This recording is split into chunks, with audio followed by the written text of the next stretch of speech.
I spent 20 years working search and rescue in the Pacific Northwest. I have seen things that would make a hardened detective vomit, and things that would make a priest lose his faith.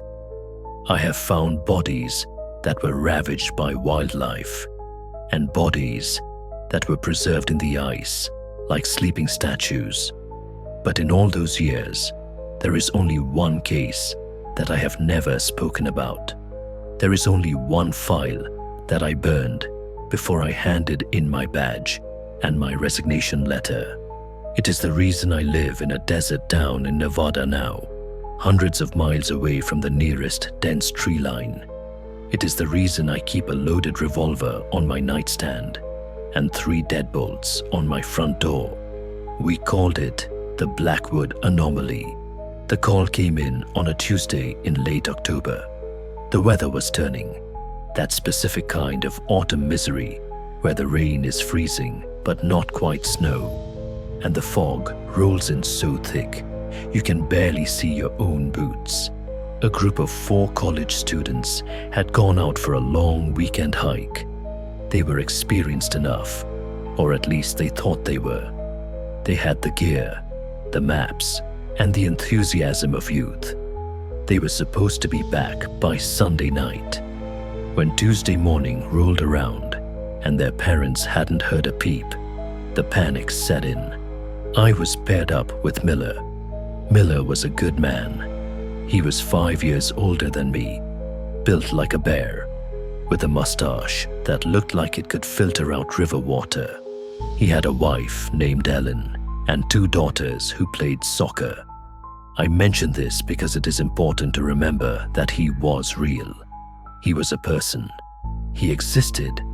Sometimes, late at night, when the silence gets too loud, I try to convince myself that Miller was just a figment of my imagination, but I know that is a lie.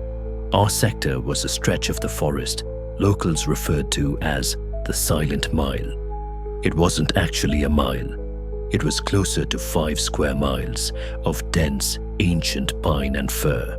The name came from the acoustic dead zone that seemed to blanket the area. Birds didn't nest there. Insects didn't buzz. Even the wind seemed to die down when it hit the canopy. It was just dead silence. Most animals avoided it, and most hikers found it too unsettling to camp in. But these kids, these 4 students, they had specifically sought it out. They wanted to experience the isolation. We parked the truck at the trailhead. The rain was coming down in sheets, tapping a frantic rhythm against the roof of the cab. Miller checked his radio, frowning at the static. He slapped the side of the device, but the white noise just hissed back at him. He muttered something about government funding and cheap equipment, then zipped up his jacket. We grabbed our packs, checked our rifles, and stepped out into the gray wash of the world. The transition was abrupt. One moment, we were walking through a standard forest, with the sounds of rain hitting leaves, the distant rush of a creek, and the snap of twigs under our boots. The next moment, we crossed an invisible threshold, and the world hit the mute button. The rain was still falling, but it hit the ground with a dull, muffled thud, like striking heavy wool. The air pressure dropped. My ears popped. I looked at Miller, and I could see the unease in his eyes. He said something to me, but his voice sounded distant, as if he were speaking from the bottom of a well, even though he was only 6 feet away. We established a grid pattern and started the sweep. The mud was slick, threatening to send us sliding down into the ravines with every step. We were looking for anything colorful: a tent, a jacket, a backpack cover. In the monochrome gloom of the woods, synthetic colors usually stand out like a flare. 2 hours in, we found the first sign. It was a boot, a hiking boot, size 10, high quality. It was sitting in the middle of a small clearing. It wasn't muddy. It looked like it had been placed there gently, but the laces were tied. tight. I picked it up and looked inside. There was a sock in there, and inside the sock there was a foot. It had been severed cleanly, just above the ankle. No blood. The skin was pale, almost translucent, and cold as ice. But the cut was what bothered me. It wasn't a jagged tear from a cougar or a bear. It wasn't a chop from an axe. It was perfectly smooth, like the leg had simply ceased to exist at that point. Miller stared at it, his face draining of color. He looked around the clearing, his rifle raised, scanning the trees. There was nothing, just the towering pines, standing like silent sentinels. We radioed base, but the static was impenetrable. We were on our own. We marked the location on the GPS, bagged the evidence, and kept moving. The tracks started there. One-legged hops at first, then drag marks, then nothing. It was as if the injured person had been plucked into the sky. We pushed deeper into the silent mile. The deeper we went, the wronger things felt. The geometry of the forest started to shift. I know how that sounds. Trees are trees. But these trees seemed to lean in unison, following us with their canopy. I would look at a landmark, a distinctive rock formation shaped like a skull, and pass it. 10 minutes later, I would see the exact same rock formation ahead of us. Miller noticed it too. He stopped and checked his compass. The needle was spinning lazily, unable to find north. We finally found their camp around 4 in the afternoon. The light was already failing, the gray sky deepening to charcoal. It was located in a small depression, sheltered by a ring of massive redwoods. There were 2 tents. One was yellow, one was blue. The campsite was pristine, too pristine. There was a fire pit with wood stacked in a perfect pyramid, unlit. There were folding chairs set up in a circle. A cooler sat by the yellow tent. But there was no sign of the students. Miller called out their names. "Hello? Is anyone there? This is search and rescue." His voice died instantly in the thick air, absorbing into the moss. We moved into the camp. I checked the blue tent, empty. Sleeping bags unrolled, pillows fluffied.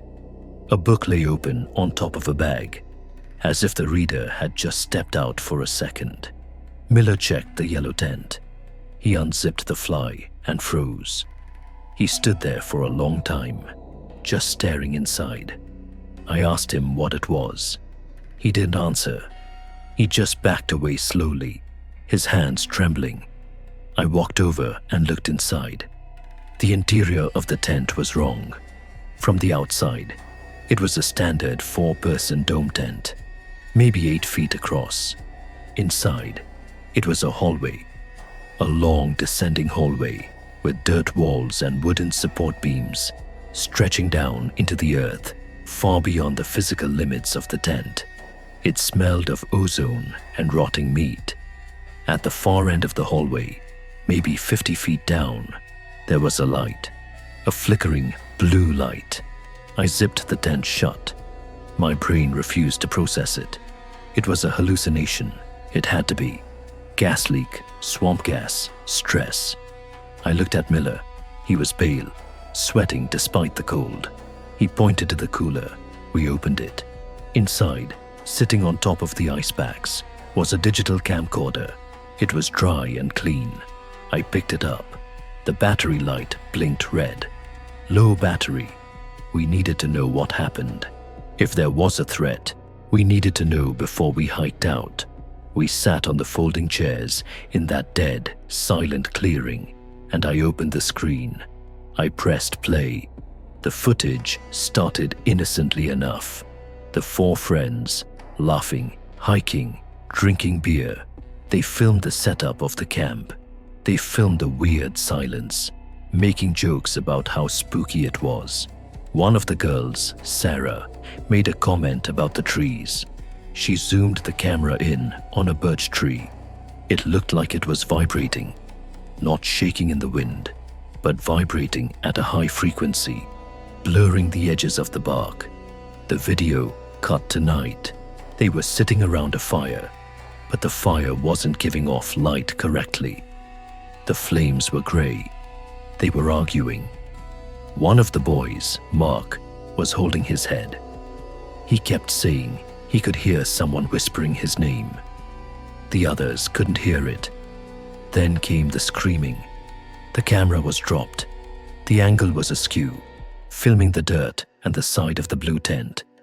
You could hear running, heavy footsteps, then silence. The footage cut again. It was daytime, or at least it was light. The camera was being held by Sarah. She was running. The camera shook violently. She was sobbing, breathless. She turned the camera on herself. Her eyes were wide, pupils blown out. She whispered into the microphone. She said, "They aren't trees. They aren't trees. They are legs." She spun the camera around. She was in a clearing. In the distance, towering above the canopy, was something massive. It looked like a deer, but it was the size of a skyscraper. Its legs were the trunks of the redwoods. Its body was lost in the clouds, and hanging from its antlers were bodies, hundreds of them, swaying like ornaments. The camera jerked. Sarah screamed. Not a normal scream, but a glitching, electronic screech that tore through the speaker of the camcorder. The image distorted, turning into pixelated garbage. Then, a face appeared on the screen. It was Miller, my partner, sitting next to me. But it was Miller on the screen. He was looking directly into the lens. He was smiling. His mouth was too wide. Too many teeth. He spoke. He said, "I see you, Jack." I dropped the camera. I looked at the real Miller sitting next to me. He wasn't looking at the camera. He was looking at me. He wasn't moving. He wasn't breathing. His eyes were fixed on a point in the middle of my forehead. "Run," he whispered, but his lips didn't move. The sound came from the trees. I stood up, my heart hammering against my ribs like a trapped bird. Miller stood up too, but he stood up wrong. He didn't use his muscles. He was pulled up, as if by invisible strings attached to his shoulders. His feet dragged in the dirt. "Miller," I asked, stepping back. My hand went to my holstered sidearm. The thing that looked like Miller tilted its head. The neck cracked loudly, snapping to a 90-degree angle. The smile widened, tearing the skin at the corners of his mouth. "Miller is home." The voice boomed from the canopy above.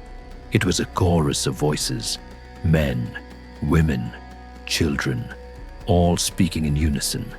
"Miller is part of the roots now." I drew my gun and fired. 3 shots, center mass. The bullets hit him. I saw the jacket puff out. I saw the impact. But there was no blood. Instead of blood, a black viscous fluid oozed out, thick like tar. He didn't stumble. He didn't flinch. He just kept smiling. I turned and ran. I ran blindly into the dark woods. The silence was gone now. The forest was screaming. Every tree I passed seemed to have a mouth, a knot in the wood that opened up to wail in agony.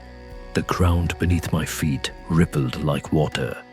Roots shot up from the earth, trying to snare my ankles. I scrambled over rocks, tore through thorn bushes, sliding down muddy embankments. I could hear him behind me. Miller, he was heavy, crashing through the underbrush. He was laughing. It was a deep, wet laugh. Jack, wait up. We have to finish the grid. We have to find the kids." His voice was perfect. It sounded exactly like him. It sounded concerned, professional. If I hadn't seen his neck snap, if I hadn't seen the black tar, I might have stopped. I might have turned around. I checked my compass as I ran. It was spinning wildly. I checked my GPS. No signal. I was running blind in a landscape that was actively hostile. I ran until my lungs burned and my legs felt like lead. I came to a ravine. A river raged at the bottom, swollen with rain. It was the only sound that felt real. The water. I scrambled down the bank, slipping, sliding, tearing my fingernails on the rocks. I hit the water. It was freezing. It sucked the breath out of me. I let the current take me. I didn't care where it went, as long as it was away from that campsite. I tumbled through the white water, smashing against boulders, swallowing mouthfuls of silt and grit. I remember looking up at the bank as I was swept downstream. I saw them standing there, on the ridge. There were 4 of them, the students, and Miller. They were standing in a row, holding hands. They were all smiling that same too wide smile. They waved at me. Their arms waved, but their hands didn't move. Their arms bent in places where there were no joints. They looked like paper dolls blowing in the wind. The river carried me for miles. I must have blacked out from the cold or the trauma. I woke up, washed ashore on a sandbar, shivering so hard I thought my teeth would shatter. It was morning. The sun was trying to break through the clouds. I dragged myself up the bank and found a logging road. I walked for 3 hours before a truck driver found me. I was hospitalized for hypothermia and exhaustion. When the police asked me what happened, I told them we got separated. I told them Miller fell. I told them I tried to find him but got lost. I lied. I couldn't tell them the truth. They would have locked me up. They launched a massive search for Miller and the students. They combed the Silent Mile for weeks. They used helicopters, dogs, drones. They found nothing. No tents, no cooler, no camera, no Miller. They eventually called off the search, listed them as missing, presumed dead. A tragic accident. I quit the force a week later. I packed my things and drove south. I didn't stop until I hit the desert. I wanted to be where there were no trees. I wanted to be where I could see for miles in every direction. But here is the thing. Here is why I am writing this now. I thought I escaped. I really did. But lately, things have been happening. It started small. I would wake up in the morning and find dirt in my bed, rich, dark forest soil, smelling of pine and rot. I would vacuum it up, tell myself I tracked it in, but I haven't been near a forest in years. Then came the sounds. I live in a small house on the edge of town. It's quiet, but at night, when I turn off the TV, I can hear it. The silence. Not the normal silence of an empty house. The heavy, pressurized silence of the Blackwood Forest. It presses against my ears. And then, yesterday I went to the grocery store. I was walking down the aisle, looking for coffee. I turned the corner and saw him. Miller. He was standing at the end of the aisle, by the dairy section. He was wearing his uniform. He was muddy. He was staring at me. He smiled. That same, impossible smile. I blinked, and he was gone. Just a normal shopper reaching for milk. I went home and locked the doors. I nailed boards over the windows. I sat in the middle of my living room with my revolver. But about an hour ago, I heard a knock at the door. It wasn't a normal knock. It was a rhythmic tapping. 3 taps, pause. 3 taps, pause. I didn't answer. Then came the voice. It wasn't muffled by the door. It sounded like it was coming from inside the wood of the door itself. Jack, the voice said. It was Miller's voice. Come on, Jack. Open up. We found the kids. I didn't move. We found them, Jack. They were in the basement. I don't have a basement. We found a way down, Jack. It's a long hallway. It goes down deep. Come see. I am sitting here typing this on my laptop. The battery is dying. I can't find the charger. The tapping hasn't stopped. But now, it's not just coming from the front door. It's coming from the walls. It's coming from the floorboards. And outside the window, through the cracks in the boards I nailed up, I can see something. I live in the desert. There are no trees here, just scrub brush and cactus. But outside my window, there is a tree, a massive ancient redwood. Its bark is breathing, and high up, in the branches, I can see something swaying. It looks like a yellow tent, and inside the tent, I can see a light, a blue, flickering light. I think I never left the forest. I think the river was just another hallucination. I think I am still in the tent. I think I am still sitting on that folding chair, watching the video. And I think the thing that is typing this isn't me. My hands. I am looking at my hands. They are wood. My fingers are twigs. My skin is bark.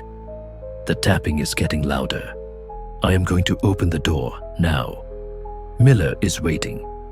It is rude to keep guests waiting. The forest is hungry, and we are all just nutrients in the end. If you are reading this, don't go to the Silent Mile. Don't look for the Blackwood anomaly, because once you step into the silence, you never really leave. The trees remember your name, and they have so many voices to choose from. I can hear my mother calling me now. She sounds so sweet. She's telling me to come down for dinner, but she has been dead for 10 years. It doesn't matter. The food smells good. It smells like rotting meat and ozone. Goodbye. Wait, I see it now. The screen. The pixels are breaking apart. I am not typing. I am the video. I am the recording. Someone found the camera. Someone found the cooler. You are watching me. You pressed play. Now you are part of the roots. Turn around. Look at the corner of your room. Do you see the shadow? Do you see the tree growing out of your carpet? Don't scream. The silence hates the noise. Shh. Just listen. Do you hear the tapping? 3 taps. Pause. 3 taps. Run.